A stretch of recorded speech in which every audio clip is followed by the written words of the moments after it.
அப்படி சொன்னா அவர் பொய்யே சொல்லாதவருங்க ஸ்டேட்மெண்ட் கொடுத்தாரு. அவர் வந்து இதுவரை பொய்யே சொல்லாதவர்னு. ஆமா, அப்பதான் உங்களுடைய திருட்டுத்தனம் புரிஞ்சுது.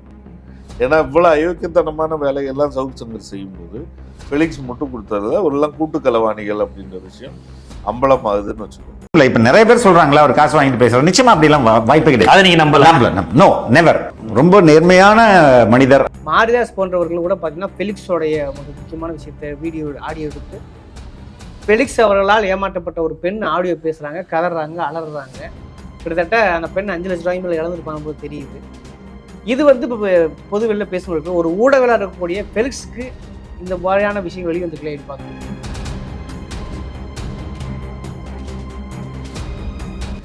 பல்வேறு நபர்களை பெண்களை பல்வேறு நபர்களை ஏய்ப்பது, சுரண்டுவது, பாலியல் சுரண்டல் செய்வது அப்படின்றதுக்கான கருவியா இதை பயன்படுத்திருக்கிறாங்கன்ற விஷயம் பற்றி அது வெளியே. அதனாலதான் இவ்வளவு பேர் இதுல அக்கறை கொள்றாங்க, இவ்வளவு ஊடகங்கள் இதுல விழுந்து பேசுறாங்க.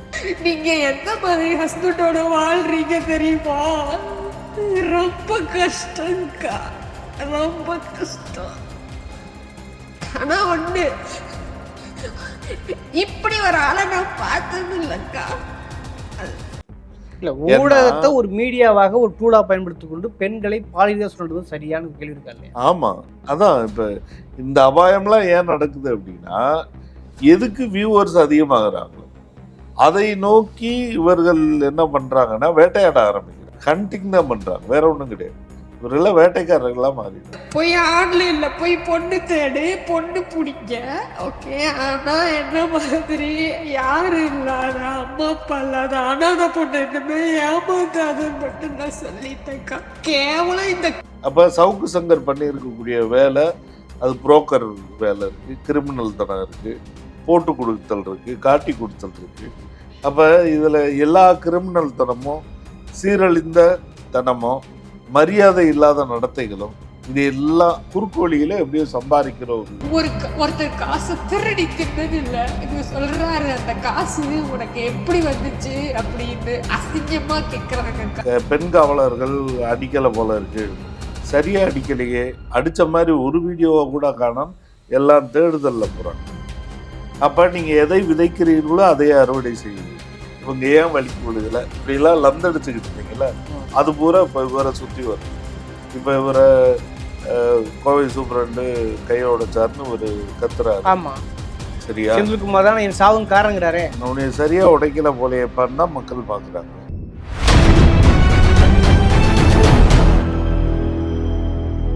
வணக்கம், இது அறத்தின் கழகம். இன்னைக்கு நம்ம சந்திக்கிற அரசியல் ஆளுமை, அரசியல் விமர்சகர், தமிழ்நாடு சுயாட்சி கட்சியின் பொதுச் செயலாளர் திரு தங்கப்பனின் அவர்கள். வணக்கம். வணக்கம். பார்த்துருப்பீங்க, ஒரு வார காலமாகவே பார்த்தீங்கன்னா சவுக்கு சங்கர் தான் பேசும் பொருளாக மாதிரி இருக்கிறார். தெரியாமலும் சோசியல் மீடியாவில் அது ஒரு தவிர்க்க முடியவும் இல்லை, அதை கடந்து போக முடியாதுன்னு வச்சுக்கோங்களேன். ஒரு பக்கம் எதிர்ப்பு ஆதரவு இருக்கிறது. ஆனால் பெரும்பான்மையான பார்த்தீங்கன்னாக்கா இன்னைக்கு பார்த்தீங்கன்னா 7 வழக்கை தாண்டி கிட்டத்தட்ட 15, 16, 20 வழக்கை தாண்டி செல்கிறது. பெண்கள் எல்லோரும் கொடுத்து கொண்டு இருக்கிறார்கள். இதுக்கிடையே பார்த்தீங்கன்னா பெண்களை அழைத்து வரும் பொழுது பெண்கள் வந்து அவரை அடித்ததாகவும், செல்போன் நம்பர் வந்து பெண்கள்கிட்ட இவர் கேட்டதாகவும் ஒரு சர்ச்சை உருவாக்குறது. அதை வந்து நீதிபதி சொல்லியிருக்கிறார். ஆனால் அவர் அடிக்கப்பட்டாரா என்று ஒரு டெஸ்ட் செய்த போது அடிக்கப்படவில்லை என்பது உறுதியாக இருக்கிறது. இந்த வழக்கை கைதை எப்படி பார்க்குறீங்க? பொதுவாக வழக்குகளில், பொதுமக்களுடைய கோபம் இருக்கக்கூடிய வழக்குகளில் பொதுவாக என்ன நடக்குது அப்படின்னா, பொதுமக்களுடைய மனநிலையில் ஒரு தீர்ப்பு வேணும் அப்படின்ற மாதிரியான எதிர்பார்ப்பை ஊடகங்களை உருவாக்குறாங்க. இதை சவுக்கே செஞ்சிருக்கிறார் பல முறை. பாத்ரூம்ல வேற என்ன, நீ பாத்ரூம்ல வலிக்கு விழ வேண்டியது தானே அப்படின்னு சவுக்கே சொல்லுவார். கேட்டிருக்காரு பல முறை கேட்டு. இன்னைக்கு சவுக்கு வலிக்கு விழணும்னு நிறைய பேர் எதிர்பார்க்குறாங்க.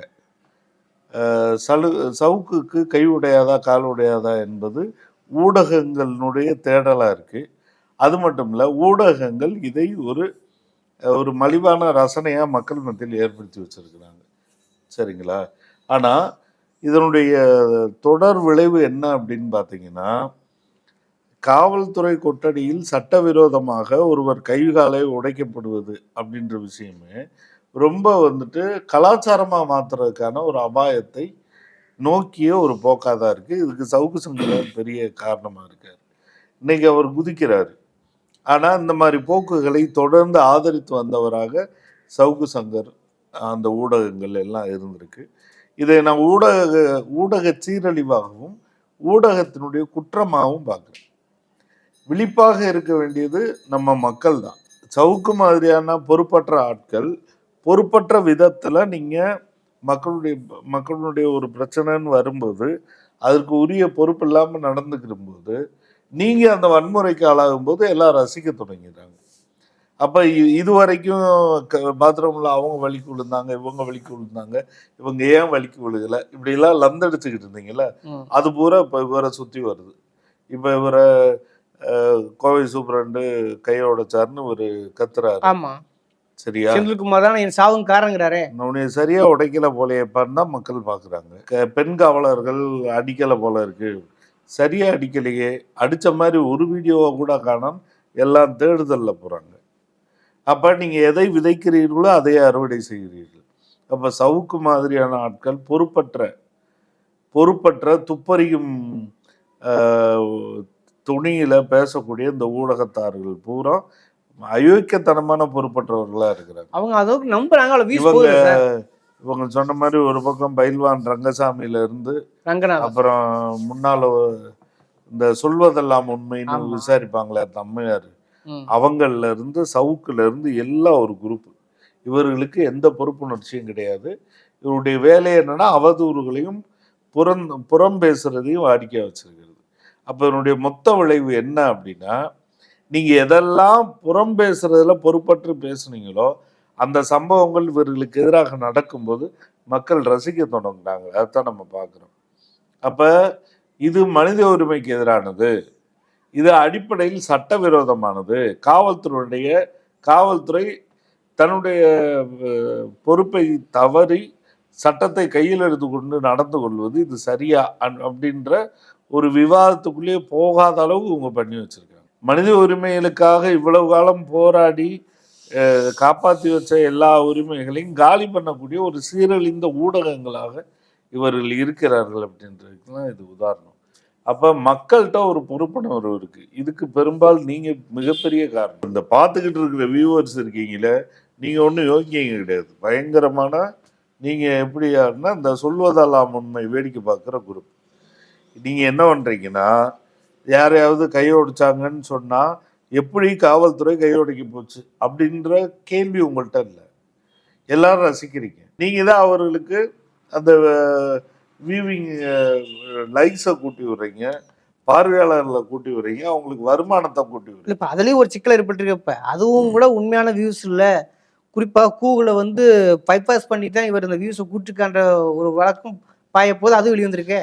இல்லை, அதான் வியூஸை வச்சு சம்பாதிக்கிறது அப்படின்னும் போது நாம கெட்ட விஷயங்களுக்கு துணை போக இந்த வியூஸ் அப்படின்ற இந்த ஒரு வியூஸை வச்சு பணம் பண்ற ஒரு விஷயம் முன்னுக்கு வர நமக்கு எதிரான ஆயுதங்களை நாம் ரசிக்கிறோம், நமக்கு எதிரான ஆயுதங்களுக்கு நாம் ஃபண்டு பண்றோம்னு அர்த்தம்.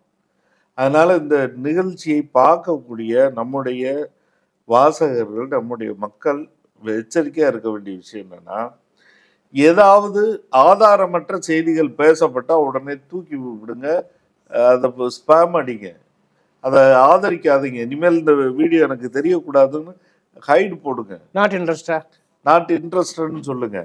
இந்த மாதிரி காணொலிகளை புறக்கணிங்க. அது ஒரு கிரைம் கண்டென்ட்டாக இருக்கட்டும், ஒரு செக்ஷுவல் கண்டென்ட்டாக இருக்கட்டும், அல்லது ஒரு குடும்பத்தை பற்றிய ஒரு செய்தியாக இருக்கட்டும், அல்லது ஒரு அரசியல் பிரமுகராக இருக்கட்டும். திமுகவை பற்றி சவுக்கு சங்கர் பேசுகிறாருன்னா, ஆதாரம் இல்லாமல் 1000 பேசுகிறாருன்னா அதை பூரா தள்ளிவிடணும். இது யார் பேசினாலும் சரி, அது அண்ணாமலை எந்த அரசியல் கட்சிக்காரங்க பேசினாலும் சரி, இதையெல்லாம் ஒதுக்கணும், தள்ளணுன்ற ஒரு ஃபில்டர் மனப்பான்மை, ஒரு வடிகட்டக்கூடிய பக்குவமும் முதிர்ச்சியும் நம்முடைய ஆடியன்ஸுக்கு வேணும்னு அறக்கழகத்தினுடைய வாசகர்கள் அனைவருக்கும் அன்போடு கேட்டுக்கொள்ளும். இல்ல, அப்ப என்ன சொல்ல வர்றீங்க? அவர் பேசுறது கூட அவதூறுங்கிறீங்களா? எது? அரசியல் விமர்சனன்ற பேர்ல பல பேர் நம்புறாங்க. நிச்சயமா அவதூறு தான். அவரு ஸ்ரீமதி விஷயத்துல பள்ளி மாணவி இறந்துட்டா, அவளுக்கு காதல் இல்லைன்னு நீங்க நினைக்கிறீங்களா? இருக்கட்டும், இருக்கும்ல, இருந்தா என்ன தப்பு? அத நீ அவ ஒரு படுகொலையான ஒரு விக்டிம் அந்த குழந்தை, ஒரு பொண்ணு. அதுக்கு எதிராக அவ லவ் பண்ணலையா, அதனால இருக்காதா, இதனால இருக்காதா அப்படின்னு விசாரணையை அதை திசை தாண்டி திருப்புற வேலையை இவர் பார்த்தாரு. ஆனா அந்த கல்வி நிர்வாகம் தரப்புல இருந்து அந்த பொண்ணு மரணம் தொடர்பா எழுப்பப்பட்ட ஒரு சந்தேகத்துக்கு கூட பதில் கிடையாது. தெளிவான பதில் கிடையாது. வீடியோ ஆதாரங்கள் கிடையாது. எதுவும் கிடையாது. இந்த மாதிரி ஒரு ஊடக போக்குக்கு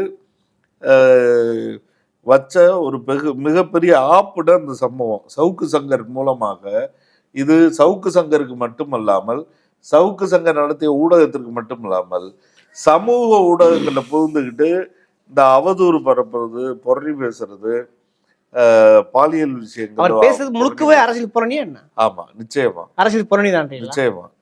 இப்படி ஆளுகளுக்கு எல்லாத்துக்குமே மக்களும் அனைவரும் சேர்ந்து வைக்க வேண்டிய முற்றுப்புள்ளியாக இந்த வாய்ப்பை பயன்படுத்தணும் அப்படின்னு நான் சொல்லுவேன். குறிப்பா இன்னொரு விஷயம் என்னன்னா, அவர் வந்து பிளாக்மெயில் பண்ணி சம்பாதிச்சிருக்கார். ஒரு அரசியல் கட்சிக்கு சாதகமாக ஒரு வருஷம் எதிர்ப்புக்காக சம்பாதிச்சிருக்கிறார். உட்கட்சிக்குள்ளேயே கூட 2 குரூப்புகளுக்கு ஒரு குரூப்கிட்ட பணம் வாங்கி இதெல்லாம் வந்து இப்போ அம்பலமாகிட்டு இருக்குது. இப்போ நான் என்ன கேட்குறேன்னா, இப்படி அம்பலமாகிட்டு இருக்கிற பொழுது அவருமே பணம், அதாவது குறிப்பாக 130 கோடிக்கு மேல் இருப்பது தெரிய வந்திருக்கிறது. ஒரு சாதாரண ஒரு யூடியூபர் 130 கோடிங்கிறது ஒரு பெரிய அமௌண்ட் இல்லையா? எப்படி இவ்வளவு பணம் வருது? அவருடைய வருங்கால துணைவின்னு சொல்லப்படுறாங்க அந்த மனைவிக்கு வந்து பார்த்தீங்கன்னா, கிட்டத்தட்ட 4 கோடி ரூபாய்க்கு 5 கோடி மேலே சொத்து வாங்கி கொடுத்துருக்காரு. இல்லை, அதான் சமூக ஊடகங்களில் பொறுப்பற்ற, அரசியலற்ற, மக்களுக்காக யார் பேசுகிறா, எதிரிகளுக்காக யார் பேசுகிறா என்கின்ற தெளிவு முதல்ல மக்களுக்கு வேணும், ஊடகங்களுக்கு வேணும். சமூக ஊடகங்களில் ஒரு கேமரா, ஒரு ஃபோன் கிடைச்சா எல்லாரும் கேமரா குறைஞ்சபட்ச அரசியல், மக்களுக்கு எதிரிகள் யாரு, நண்பர்கள் யாரு, இந்த பிரிவினையெல்லாம் புரிஞ்சுக்கிட்டவங்க ஊடகத்துறையில் வரணும். இது ஊடகத்துறையினுடைய அரசியல் சீரழிவு அப்படின்னு தான் கருத வேண்டியது. அப்போ ஊடகத்தை பயன்படுத்தி பிளாக்மெயில் பண்ணுறது, அதாவதுங்க இது ஊடக கிரிமினல் தனத்தினுடைய தமிழ்நாட்டில் எவ்வளவு தூரம் ஊடக கிரிமினல் தனம், சமூக ஊடக கிரிமினல் தனம் வளர்ந்து போயிருக்குன்றது அது காட்டுறதா இருக்கு. அப்போ இது எதை நோக்கி போகுதுன்னா, இந்த சமூக ஊடகத்தினுடைய சுதந்திரத்தை இந்த மாதிரி சக்திகள் கெடுக்கிற அல்லது பறிக்கிற இடத்துக்கு கொண்டு போயிடுவாங்களோ அப்படின்ற ஒரு அச்சம் உருவாகுது. பொதுமக்கள்கிட்டலாம் இவங்க எல்லாம் விடாதீங்க, கண்டவன்லாம் வரக்கூடாது, லைசன்ஸ் கொடுக்கணும், அது இதுன்னு பிரச்சனையாக்குற ஒரு இடத்துக்கு கொண்டு போயிடுவாங்களோ நமக்கு யோசனையா இருக்கு. என்னமோ ஓரளவு ஊடக சுதந்திரம் சமூக இருக்கு. இந்த ஊடக சுதந்திரத்துக்கே அபாயம் வரக்கூடிய மாதிரி இந்த ஊடக திருடர்கள், சீரழிவுவாதிகள் இவர்களுடைய நடத்தை இருக்கு. அப்ப சவுக்கு சங்கர் பண்ணி இருக்கக்கூடிய வேலை அது புரோக்கர் வேலை இருக்கு, கிரிமினல் தனம் இருக்கு, போட்டு கொடுத்தல் இருக்கு, காட்டி கொடுத்தல் இருக்கு. அப்ப இதுல எல்லா கிரிமினல் தனமும், சீரழிந்த தனமும், மரியாதை இல்லாத நடத்தைகளும், இது எல்லாம் குறுக்கு வழியில எப்படியோ சம்பாதிக்கிற ஒரு விஷயமா மக்களுடைய பிரச்சனைகளை பயன்படுத்தியிருக்காங்கன்னு தெரியுது. அப்ப மக்கள் எங்க எச்சரிக்கையா இருக்க வேண்டியதுன்னா, மக்கள் பிரச்சனையை எப்படி பேசுறாங்க, யார் சரியா பேசுறாங்கன்னு தெரியணும். அப்ப குறைஞ்சபட்சம் மக்களுக்கு வந்துட்டு அரசியல் பற்றிய எஜுகேஷன் தேவை. மக்களுடைய விரோதிகள், எதிரிகள் யாருன்றது தெரிய வேண்டியது.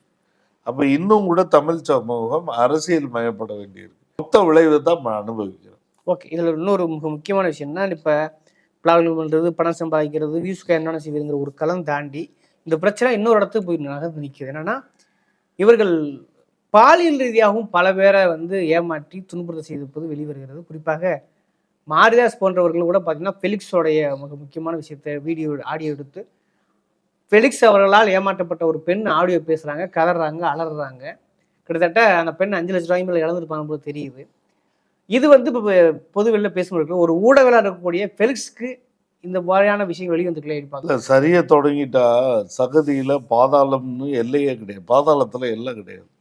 அந்த மாதிரி இவரெல்லாம் எங்கே அறநெறியை கைவிட்டுட்டு சம்பாதிக்கணுன்ற மோட்டிவோட கிரிமினல் தனங்களுக்குள்ளே இறங்க ஆரம்பிக்கிறாங்களோ, இவர்கள் பெண்கள், குழந்தைகள், முதியோர், ஏழைகள், ஒடுக்கப்பட்டோர், பழங்குடி, சிறுபான்மை, பாதிக்கப்பட்ட மக்கள், இப்படி இவர்கள்ட்ட பிரிவினையே இருக்க போகிறதில்ல. இவர்கள் முதலாளிகள் போடக்கூடிய எலும்பு துண்டுகளுக்கும் பணக்காரர்களுக்கு சேவகம் செய்வது, எடுபிடி செய்வது, அதே மாதிரி ஆதிக்க சாதிகள், ஆதிக்க சக்திகள், ரவுடிகள், பொறுக்கிகள் இவர்கள் பின்னால் போய் பணம் சம்பாதிக்கிறேன்ற மோட்டிவான பிறகு என்ன ஆகுதுன்னா, இதனுடைய கலாச்சார தரம் இப்படித்தான். சேரிலிருந்து சகதி, சகதியிலிருந்து சேருக்குன்னு போய்கிட்டே இருக்க முடியும் இல்லாமல். இப்போ அதைத்தான் இன்னைக்கு நம்ம ஃபெலிக்ஸ்கிட்ட பார்க்குறோம். ஃபெலிக்ஸா அந்த பெண்ணு வெளிப்படையாவே எப்படி மிரட்டினாரு, எப்படி படம் தர மறுக்கிறாரு, நான் எவ்வளோ கஷ்டப்பட்டேன்னு வெளிப்படையாக நம்மளுக்கு இது ஆச்சரியமா தான் இல்ல பெலிக்ஸ் மனைவிக்கே பேசியிருக்காங்களே. மனைவிக்கே பேசியிருக்கிறாங்க. அதை இவ்வளவு தரம் தாழ்ந்த நடத்தைகளோடு இந்த ஊடகதாரிகள் இருக்கிறாங்க. அதாவது பணமும் தரல, பாலியல் சொல்றதுக்கும் ஆள்பட்டிருக்காங்க போது, பணமும் தரவில்லை, பாலியல் சொல்றதுக்கும் ஆள்பட்டிருக்காங்க. ஆனா அவர் குரல் வந்து குரலற்றின் குரலாகத்தான் இருக்குது. ஆமா, இது ஒரு ஊடகவியலாளர்கிட்டே அதை எப்படி அவங்க எதிர்பார்க்க முடியும்? அவங்க மனைவி இப்ப கடுமையாக எதிர்வினையாட்டினாங்க, அதெல்லாம் மாற்றுக்கிறது கிடையாது. ஒரு போலீஸை உடனே அனுமதிக்க முடியாது. ஆனா அதே எதிர்வினை, அதே மனச்சாட்சி நிலைங்கிறது இந்த பெண்ணுக்கு வரணும்ல, அதை எப்படி புரிஞ்சுக்கிறது? இல்லை வரணுன்றது உண்மைதான். இது வெறும் தனிப்பட்ட விசாரணையை நான் பார்க்க விரும்பலை. இதை பார்த்து கொண்டிருக்கக்கூடிய நம்முடைய வியூவர்ஸும் ஒட்டுமொத்த மக்களும் ஊடகத்தை பார்க்கும்போது நமக்கு ஒரு பொறுப்பு இருக்கு. ஊடகத்தை தேர்ந்தெடுப்பதில் நமக்கு ஒரு பொறுப்பு இருக்கு. ஊடகத்தை வளர்த்து விடுவதில் நமக்கு ஒரு பொறுப்பு இருக்கு. ஊடக கருத்தை பார்ப்பதில் எதை பார்க்கணும் எதை பார்க்கக்கூடாதுன்ற ஒரு பொறுப்பு இருக்குன்ற இந்த விஷயம்தான் இன்னைக்கு அடிப்படையானதுன்னு நான் கருதுறேன். இல்ல ஊடகத்தை ஒரு மீடியாவாக ஒரு டூலா பயன்படுத்தி கொண்டு பெண்களை பாலியல் சொல்றது சரியான கேள்வி இருக்கா இல்லையா? ஆமா, அதான் இப்ப இந்த அபாயம்லாம் ஏன் நடக்குது அப்படின்னா, எதுக்கு வியூவர்ஸ் அதிகமாகறாங்களோ அதை நோக்கி இவர்கள் என்ன பண்றாங்கன்னா வேட்டையாட ஆரம்பிக்கிறாங்க. ஹண்டிங் தான் பண்றாங்க, வேற ஒன்றும் கிடையாது. இவரெல்லாம் வேட்டைக்காரர்களாக மாறிடுறாங்க. கேமராவை தூக்கிட்டு போயிட்டு வேட்டையாட ஆரம்பிக்கிறாங்க. இன்னும் ஒஸ்டான நிகழ்ச்சிகள்லாம் நம்ம பார்த்துக்கிட்டு தான் இருக்கிறோம் இல்லையா? அப்போ இவ்வளவு இப்படி கேமராக்களை வச்சுக்கிட்டு இப்போ ஒரு வேட்டையாடக்கூடிய ஒரு போக்கு தான் இன்னைக்கு நம்ம. இது ஏன் கேட்குறேன்னா, ஃபெலிக்ஸுக்கு சில ஊடகவியலாளர் எல்லாருமே ஆதரவு வைக்கல. சில ஊடகவியலாளர் அவர் வந்து ஊடகவியலாளர், அவர் வந்து ஜனநாயகத்துக்கு நிற்கக்கூடியவர் அப்படின்னு விசிகால வந்து கூட சில பேர் அவருக்கு சாதகமாக பேசுவதை பார்க்குறோம். அப்போ புரிந்து கொள்ள வேண்டிய என்னன்னு ஒரு கேள்வி இருக்குல்ல. இல்லை ஃபெலிக்ஸு சவுக்கு சங்கர் ரெண்டு பேர்கிட்டையுமே ஏன் வந்துட்டு அவங்க ஒரு பேசு பொருளாக இருக்கிறாங்க அப்படின்னா, அவர்கள் நீண்ட காலமாக நல்ல பிரச்சனைகளுக்கு நல்லவர்களோடு சேர்ந்து குரல் கொடுத்தாங்கன்ற அவருடைய பொறுப்புணர்வின் மீது இவங்க வச்சிருந்த நம்பிக்கை குறைஞ்சு போச்சு இல்லையா? அதனால அது வர்றது. எல்லாருக்குமே அவங்க மேலே ஒரு பெரிய மரியாதை நம்பிக்கை ஏற்பட்டுச்சு, ஃபெலிக்ஸ் மேலேயும் சவுக்கு மேலேயும். ஏன்னா பெரிய பெரிய ஆளுகளுக்கு எதிராக மக்கள் விஷயத்த பேசுறாங்க அப்படின்னு எல்லாரும் நம்பினாங்க. அதைத்தான் அவங்க சாதகமாக்கிக்கிட்டு பணம் பறிக்கிற வேலையை செஞ்சிருக்கிறாங்க. பல்வேறு நபர்களை, பெண்களை பல்வேறு நபர்களை ஏய்ப்பது, சுரண்டுவது, பாலியல் சுரண்டல் செய்வது அப்படின்றதுக்கான கருவியா இதை பயன்படுத்தி இருக்கிறாங்கன்ற விஷயம் பற்றி அது வெளியே. அதனாலதான் இவ்வளவு பேர் இதுல அக்கறை கொள்றாங்க, இவ்வளவு ஊடகங்கள் இதுல விழுந்து பேசுறாங்க, இவ்வளவு செய்தியா சவுக்கு சங்கர் கவனிக்க போறாரு. ஆனா சவுக்கு சங்கர் தான் வந்துட்டு எந்த விதத்திலையும் ஒரு ஊடக தகுதியற்ற நபர் அப்படின்னு நிரூபிச்சுக்கிட்டே ஸ்ரீமதி விஷயத்துல அப்ப இருந்துதான் சவுக்கு சங்கர் ஒரு பணத்தை வாங்கி கொண்டு எதை வேண்டுமானாலும் சம்பந்தப்பட்ட பள்ளியிடம் 35 லட்சம் ரூபாய் வாங்கினது உறுதியாயிருக்கு. பணத்தை வாங்கி கொண்டு எதை வேணா பேசக்கூடிய ஒரு ஊடக பிழைப்புவாதி திருட்டு பயன்றது அப்பதான் வெளிவந்தது. அதுக்கு பிறகுதான் ஃபெலிக்ஸினுடைய ஊடகத்தினுடைய நம்பகத்தன்மை காலியாச்சு. ஆனா அவர்கள் அதை பத்தி கவலைப்பட்டதாவே இல்லை. ஃபெலிக்ஸ் வந்துட்டு இன்னும் ஒரு படி மேல போய் தமிழ்நாடே வந்துட்டு சவுக்கு சங்கர் மேல காரி துப்பும்போது ஃபெலிக்ஸ் நின்று முட்டு கொடுத்துக்கிட்டு இருந்தார். இல்ல நீங்க அவருடைய கருத்துக்கள்ல மாறுபடுங்க, அவர் நேர்மையற்றவர்னு சொல்லாதீங்க அப்படி சொன்னா அவர் பொய்யே சொல்லாதவருங்க ஸ்டேட்மெண்ட் கொடுத்தாரு. அவர் வந்து இதுவரை பொய்யே சொல்லாதவர்னு. ஆமா, அப்பதான் உங்களுடைய திருட்டுத்தனம் புரிஞ்சுது. ஏன்னா இவ்வளவு அயோக்கியத்தனமான வேலையெல்லாம் சவுக்கு சங்கர் செய்யும்போது ஃபெலிக்ஸ் முட்டு கொடுத்ததுல ஒரு எல்லாம் கூட்டு களவாணிகள் அப்படின்ற விஷயம் அம்பலமாகுதுன்னு வச்சுக்கோங்களேன். அப்ப இது இந்த ஃபெலிக்ஸ் இனிமேல் வந்துட்டு இப்படி ஒரு நம்பகத்தை சம்பாதிப்பதும் வாய்ப்பே கிடையாது. அவர்கள் இதோடு இன்னைக்கு காலியாகிறாங்க. இதோட சவுக்கு சங்கருக்கு இவர் கூட மன்னிப்பு கேட்கல. யாரு? சவுக்கு கூட நீதிமன்றத்தில் மன்னிப்பு கேட்டிருக்காரு. ஆனால் ஃபெலிக்ஸ் வந்து நீதிமன்றத்தில் மன்னிப்பு கேட்டிருக்காரு, அவர் மனைவி மூலமாக மன்னிப்பு கேட்டிருக்காரு. அந்த காவல்துறை காவலாளிகள், அந்த உயர் அதிகாரிகள்லாம் தயவு செய்து மன்னிங்கன்னு இருக்காங்க. அந்த வீடியோ ரிமூவ் பண்ணியிருக்காங்களே.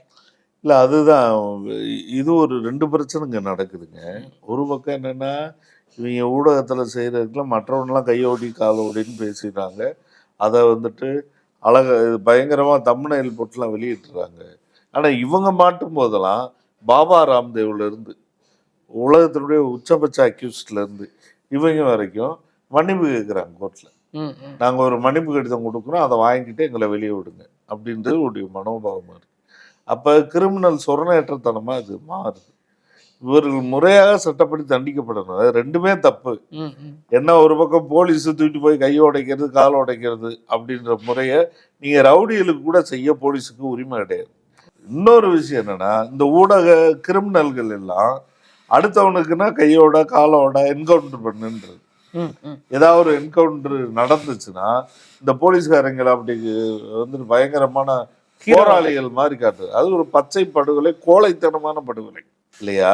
இவங்க மாட்டிக்கிட்டா உங்களுக்கு என்கவுண்டர் இருக்குல்ல, உங்களுக்கு கைகால உடைக்கணும்ல, அந்த லாஜிக் ஏத்துக்கிறதுல மன்னிப்பு கடிதம் கொடுக்குறது, மேடமடையா ஏறி மன்னிப்பு கடிதம் கொடுக்குறது.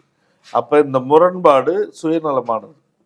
அப்போ ஒரு முறையான சட்டத்தின் ஆட்சி இருக்கணும், ஒரு முறையான விசாரணை முறை இருக்கணும். நீதிமன்றங்கள் இவர்களை இப்படியெல்லாம் மன்னிச்சு அனுப்பக்கூடாது. முறையாக அந்த சட்டப்பிரிவின்படி என்ன தண்டனை இருக்கோ, இன்னும் சொன்னா சவுக்கு சங்கர் மாதிரி ஆளுகளுக்கு அந்த பிரிவின் கீழ் அதிகபட்ச தண்டனை இருக்கும் என்ன இருக்கோ, அதன் மூலமாக உள்ள பிடிச்சி உட்கார வச்சாதான் இவர்கள் அடுத்த சுற்றுலையாவது வந்து ஏதாவது உருப்படியாக பேசுவாங்க.